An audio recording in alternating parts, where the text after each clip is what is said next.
Voici le petit Robert Kiyosaki. Il a deux pères.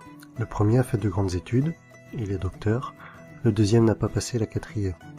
Les deux ont un bon salaire, mais l'un des deux aura des difficultés financières toute sa vie et laissera derrière lui de lourdes dettes à ses descendants. L'autre va devenir l'un des hommes les plus riches d'Hawaï et laissera un héritage de plusieurs dizaines de millions de dollars à sa famille. Dans ce livre, Kiyosaki va nous exposer les différents points de vue de ces deux pères. Tous les deux sont d'accord sur le fait que l'éducation joue un rôle primordial dans la vie. L'un est persuadé que les grandes études sont incontournables, l'autre pense que devenir financièrement intelligent va permettre au petit Kiyosaki de devenir riche. Le problème avec l'éducation financière est que c'est une matière qui n'est pas enseignée à l'école, mais à la maison, avec la famille. Malheureusement, la plupart du temps, les familles vont apprendre à leurs enfants à devenir pauvres.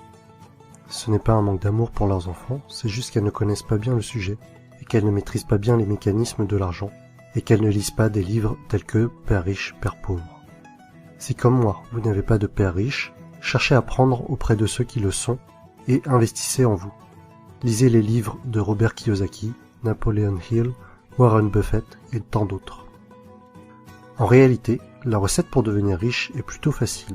Pas besoin d'avoir fait de longues études de comptabilité pour comprendre le principe.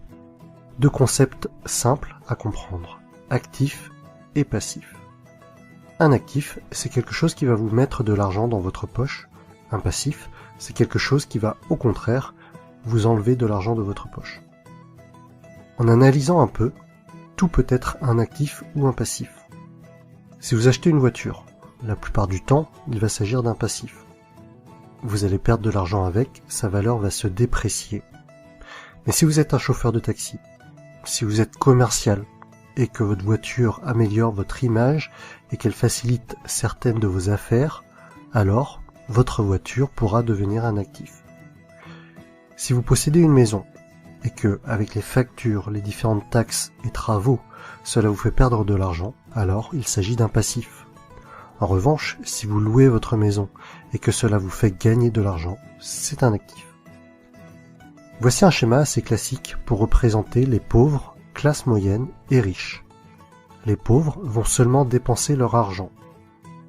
On ne distinguera ni de passif ni d'actif, mais seulement des achats quotidiens pour vivre.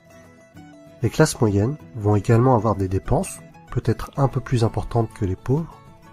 En plus de cela, elles vont acheter des choses qui vont leur permettre de paraître riches, mais en réalité, elles achètent des passifs. Maison, voiture. Beaucoup de ces personnes vont considérer leur habitation principale comme étant leur investissement le plus important. Mais le plus souvent, cela va leur coûter de l'argent et pas leur en rapporter. Les riches passent leur temps, leur énergie et leur argent à acheter des actifs. Plus ces actifs vont rapporter, plus ils vont acheter d'actifs. Et par effet boule de neige, les riches deviendront de plus en plus riches. Les pauvres et les classes moyennes n'évolueront pas ou peu. En fait, l'argent que vous gagnez au départ n'a pas beaucoup d'importance. Vous pouvez très bien gagner 10 000 € par mois et tout dépenser dans des futilités en menant un grand train de vie, grande maison, belle voiture, fêtes, alcool, et au final, il ne vous reste plus rien. À l'inverse, vous pouvez ne gagner que 1 500 € par mois aujourd'hui et réinvestir tout l'argent qui vous reste dans des actifs et devenir de plus en plus riche au fil du temps, jusqu'à peut-être même atteindre la liberté financière et ne plus avoir besoin de travailler. Voici quelques exemples d'actifs. L'immobilier, la bourse, un business ou quelque chose que vous avez créé, un livre que vous avez écrit, des tableaux que vous allez vendre. Alors oui, dans la tête de nombreuses personnes, investir dans l'immobilier, dans un business, acheter des actions, c'est parfois risqué et vous pouvez perdre de l'argent. Par contre, ces personnes-là ne sont pas contre acheter une deuxième télévision à écran plat qui dans 2 ou 3 ans ne vaudra plus rien.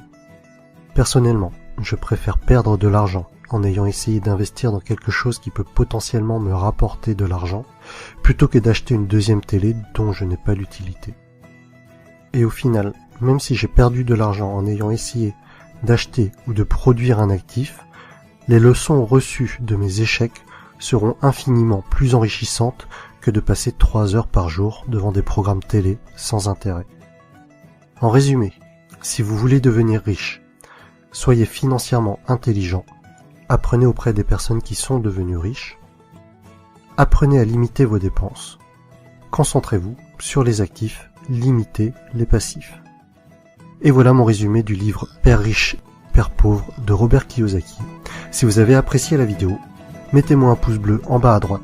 Et pour suivre mon actualité, abonnez-vous.